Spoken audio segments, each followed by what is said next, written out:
Morning, guys. We're gonna start this week's video out. We're doing a little custom corn stalk baling.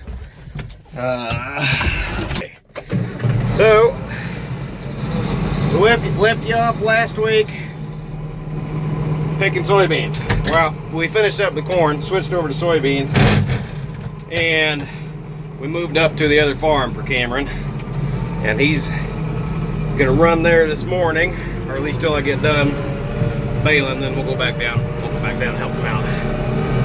All right, so I gotta drive about 10 miles on 3 different little pieces. The guy wants to do about 100 corn stalk bales, and they're shucks too. They're not all the stalks and leaves and whatnot. They're just, you know, they pulled the chopper off the back of their combine, dropped them all right in the road behind the combine, and that's what we're gonna be picking up. Got a little bit more feed value to it, and that's what they're gonna use it for feed / bedding. All right, let's go. All right, we've been at it for, what are we at? I don't know, about an hour and a half. We got 45 bales down on the ground already. Knock on wood, every one of them has been fucking perfect with the net wrap. So I hope they kind of stay that way. The moisture's running about 11%. And I got the tension cranked up. He wanted them extra heavy, extra big, extra tight. So, all right, yeah, not a problem. We'll just, you know, crank the pressure up on the baler a little bit more. I'm running like 2 ticks from the red, so it's pretty tight. And 4 wraps with the net wrap. You know, they're corn stalks, they need at least 3. It means we're making them extra tight, and they're all shucks and whatnot. Just a little extra security on them. Now we got to zip across the road and start in on this piece. And I think they were using this ditch right up here, or driveway, whatever that is. So that's where I'm going to enter. It looks to me like this was a tracked 12-row combine. I'm pretty sure that's what it is. I know these guys. And I'm pretty sure they've got a tracked John Deere great big articulate, or whatever that thing's called, 8RX. I don't know what them are, but pretty sure they've got one of those. And I know they've got this tracked combine, or 2 tracked combines. I don't remember, but anyway. Yep, kind of buzz around this piece for the next hour and pick up as many as we can. Last bale, right there, number 101. Boy, and she's pretty tight. Well, the good news is we're done. The bad news is I'm out of net wrap. Right there. So the very last bale is set to 4 wraps. I mean, you can see right down in there, there's red on it, but it should have the whole thing red. So evidently there's enough at the very end without red that it'll do 1 bale. I don't know why, but yeah, I'm supposed to go up to his neighbor's place and do like 5 bales up there or something. So, shit, I gotta call the old lady. Hopefully I've got a couple scab rolls at home that we could put in here and get finished up. Anyway, yeah, you can't see it, but this is like a 30-acre piece. And then over there, there's 2 littler pieces that we did. But it's right at, well, I guess it's 101. And I don't remember how many bales that was on that roll. I'm pretty sure I had done some baling before we started today off of this roll. But all right, well, we'll just I'll skip showing you guys that next guy, and we'll see you guys in the bean field here in just a minute. Yep, back to picking beans. I can't really see shit out that window, but yeah, I'll flip it around here.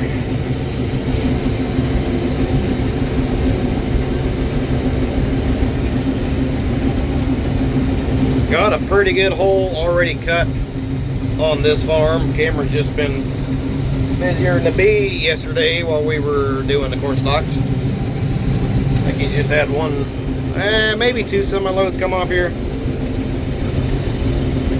But yeah, these are definitely running better because they're shorter. They're not yielding as good. Still pretty good, in my opinion, but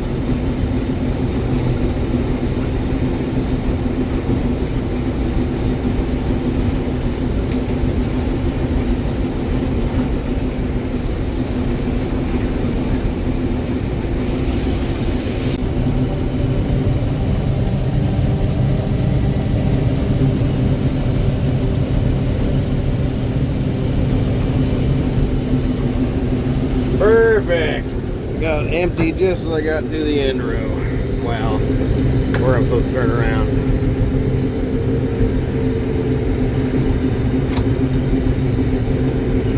Looks as if somebody else is here. Not sure who that is. Anyway.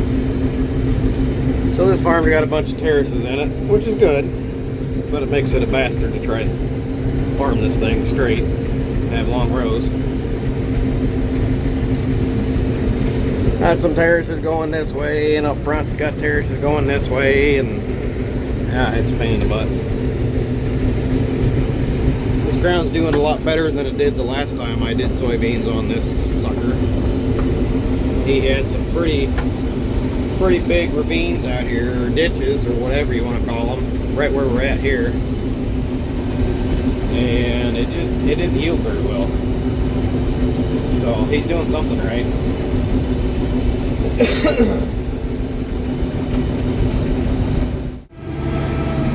All right, well, get that music turned off. There we go. We got done just at dark, so we're gonna load the 2 anteaters back home. The big 9150, it's got a completely heaped up full grain cart, so it's gonna have to stay here. Old buddy Haven showed up, so he's gonna help Cameron hook up to the bean head, and then he'll drive it along and bring us back so we can get their stuff. All right, we'll see you guys here tomorrow. And we're just finishing getting everything emptied out this morning from my buddy Cameron's beans. Last load we had about 650, 700 bushel run late last night. It was enough to get done, but we didn't have enough room to put it on the semi.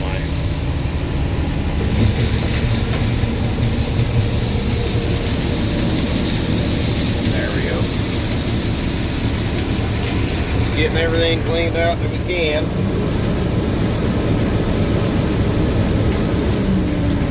Now, fold this thing up and take it to the next farm, which is our organic stuff. So we just went ahead and bought a leaf blower. The little shop air does wonders, but that thing is pretty nice where it's got such a high volume. You still do need that one because it'll blast through shit that's caked in there and been there for a while, where that one's doesn't have enough pressure, or even both of them together have the the big leaf blower kind of carrying the volume out while you're blasting with the little nozzle, knocking shit loose. It really works good having them together.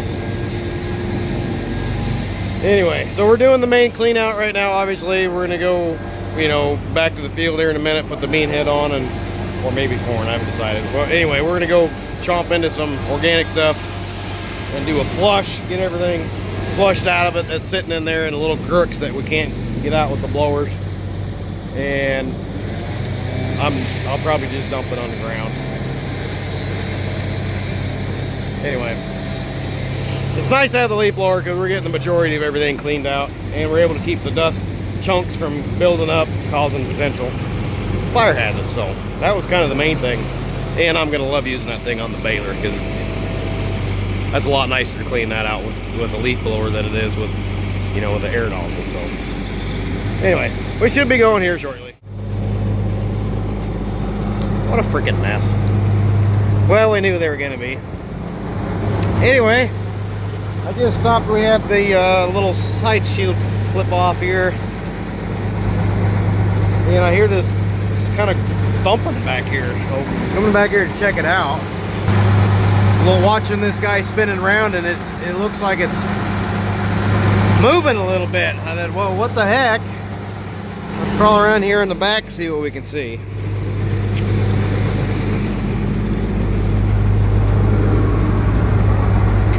Turn on the light. Well, god dang. That bearing we just put in there. Well, that's not gonna work. God dang it. Well, I guess that means we're done for today. What a pain in the butt. Well, anyway, I've got almost a hopper up there. And we made a few trips down the back.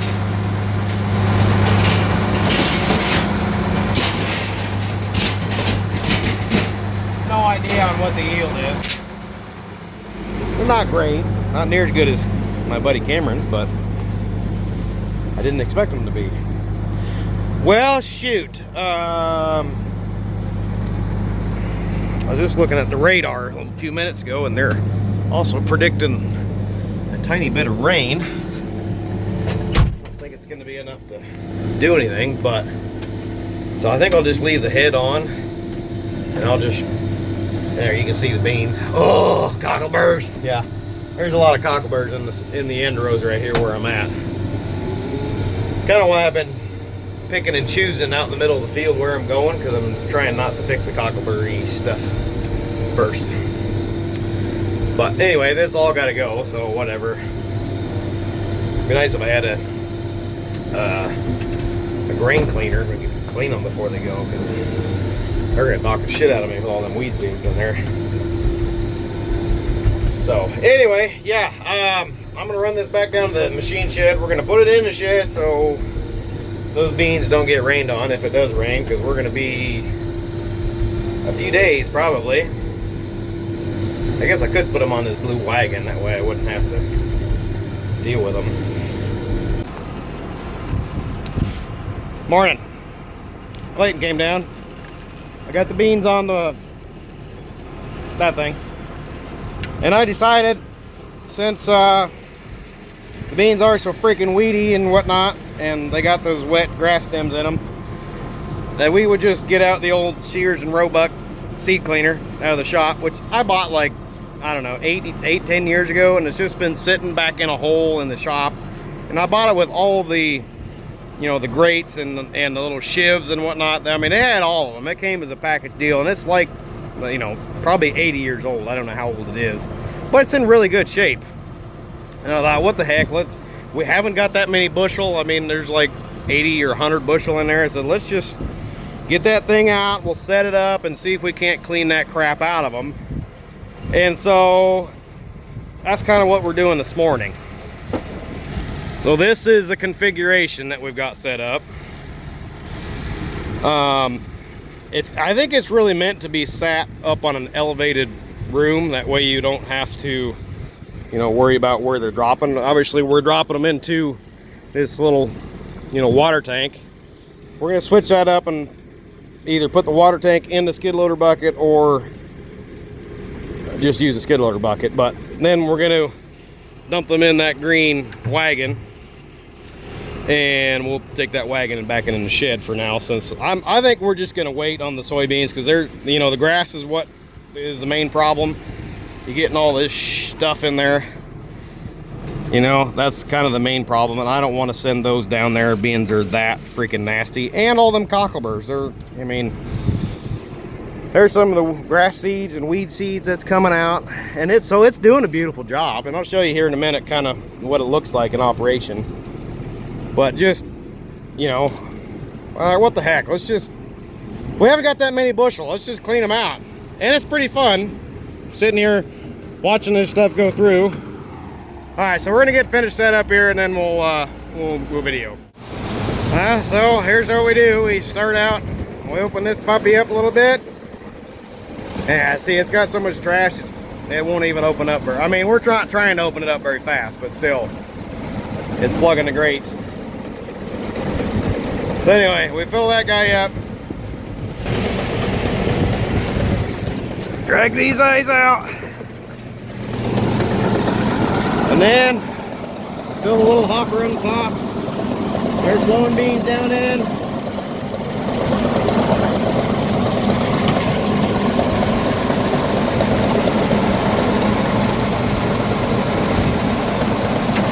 Open that slide door up just a little bit more. A little bit more maybe. Okay, that looks good. I don't want them flowing over in that corner. That seems, I don't have it quite level, I guess, but we're not doing too terrible. Yeah, that might be just a bit too much. Anyway, so the bigger stuff is going to stay on top of this top grate. Beans are going to fall through this. This is the bean grate. You can see the beans down underneath of there. That's a hard fan, solid fan. They're going to flow out the back. They're going to come down over here to this chaffer sieve where all the smaller stuff is going to go through the grate. The beans are going to go on top of the grate, and then they come down over here, and the splits and the weed seeds are going to fall all the way through. The splits are going to come out in this little slot. So I do have the splits and the slightly bigger weed seeds coming in here. I'm not going to get them perfectly clean. Now if we wanted to use these for seed, I would not want to collect all that stuff. I would want to get that shit out of there. This is the good, clean soybeans. Cleaner anyway. They're not perfect. So yeah, that's kind of what we're doing. Let's go around the other side because that fan is running. We got all these little bitty seeds and splits coming out in there. You see all the little bitty grass seeds, little weed seeds, and split beans. And they're real small ones are all coming out over there. The fan's blowing all the chaff and shit out the top. I mean, it's working good. It is slow. It's faster than I thought, but it is slow. So if a guy wanted to run one of these all the time and clean your own soybeans, it wouldn't take long. You could clean 500 or 600 bushel pretty fast, a couple day process, but you're going to want to get that thing set, up high in a room where it's got a small auger feeding it or something, or a big hopper that you can, kind of like this, you can, feed a big hopper into it. Yeah, and then the stuff that you want to keep can fall down below where you want, and the stuff that you don't want can fall away. Yeah.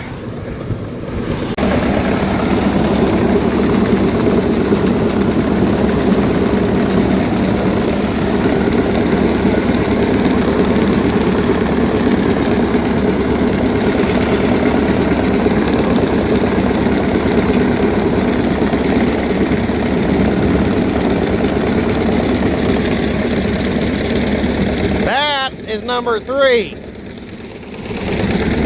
and we're almost done, looks like. Yippee.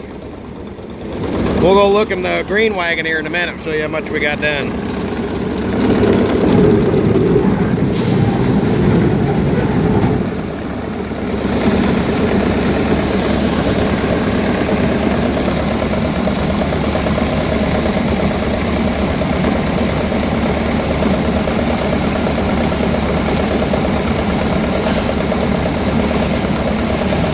Okay, let's climb up here. I mean, that doesn't look like a lot, but that's a lot. I don't know, 125 bushel in there probably. That we did with that little Sears and Roebuck thing in there. All right, anyway, we gotta get this hooked up. Gonna go back this in the machine shed, and then we'll get everything else out of the way.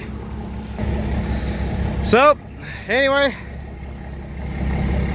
I think we'll call that a video, guys. We're gonna give it, another week or so for stuff to kind of freeze up so we can get those soybeans out without fighting all those weeds and cockleburrs and getting all the green stuff in there. Anyway, you guys know what to do. Hit that subscribe button, give me a good thumbs up. Questions, comments down below. Till next time, catch you later.